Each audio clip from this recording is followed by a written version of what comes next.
Hey everyone, it's Kandyce from Tampa Sports Academy, and today I'm going to be talking about some exercises to help us strengthen our rotator cuff muscles. So first, I want to explain the anatomy of the rotator cuff muscles. These are muscles to help us stabilize the glenohumeral or the shoulder joint.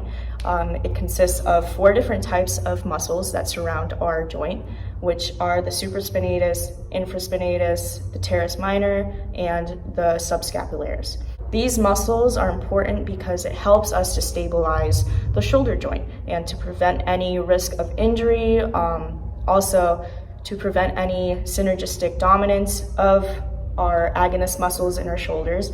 And this is highly important for sports and even in everyday life, but sports such as overhead throwing sports like baseball, volleyball, these are all sports that would lead to a risk of injury, high risk of injury of shoulder dislocation. So strengthening the rotator cuff muscles helps us to be better at deceleration of the whole motion, and also helps us to prevent any muscle imbalances of our shoulder muscles.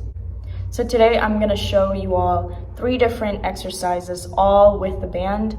I chose the band because it can be easily accessible, cheap, and can be done from your own home or anywhere for that matter. So I'm going to go ahead and get started. So the first exercise we're going to do is a modification of the full can.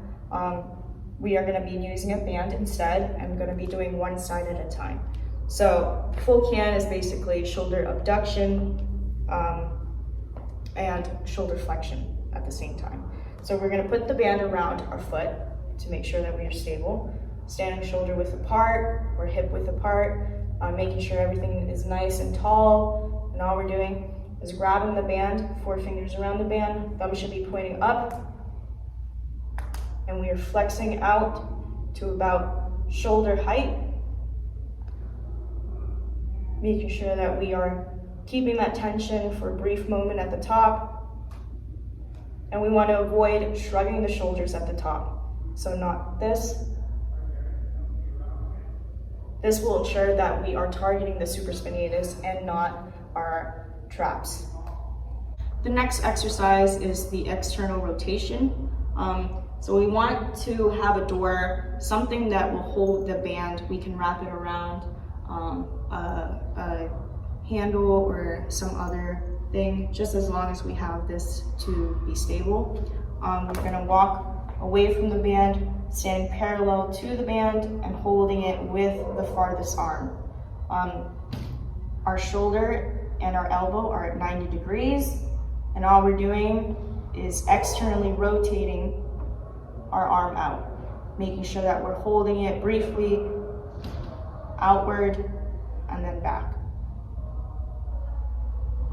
This is to target our teres minor and infraspinatus.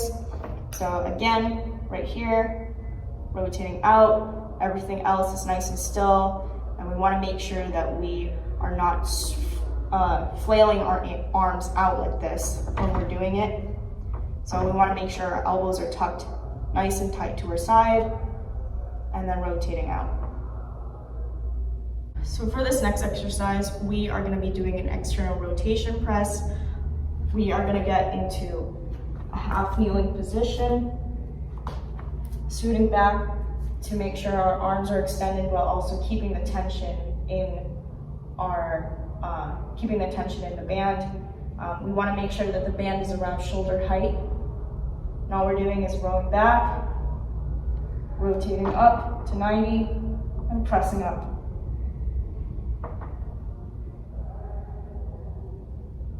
We want to make sure that during the press, we are holding it for a few seconds just to activate all of our rotator cuff muscles. This is going to be the most challenging of the 3, but this is going to be the most effective. So one thing to point out with the exercises that I've chosen today is that none of them specifically target the subscapularis. And this is mainly due to most of the population already having poor posture, so shoulders are slouching, and this means that the subscapularis is overactive. The subscapularis is located inside our scapula, which attaches to our humerus. And that means that when it is overly contracted or when it's contracting, it's going to be responsible for that internal rotation of our shoulders right here, causing poor posture. So we want to make sure that we are correcting those muscle imbalances, but also trying to strengthen our overall rotator cuff muscles to prevent any kind of shoulder injury, and also just strengthen and stabilize our shoulders. We want to make sure that we're doing these exercises for a good amount of reps.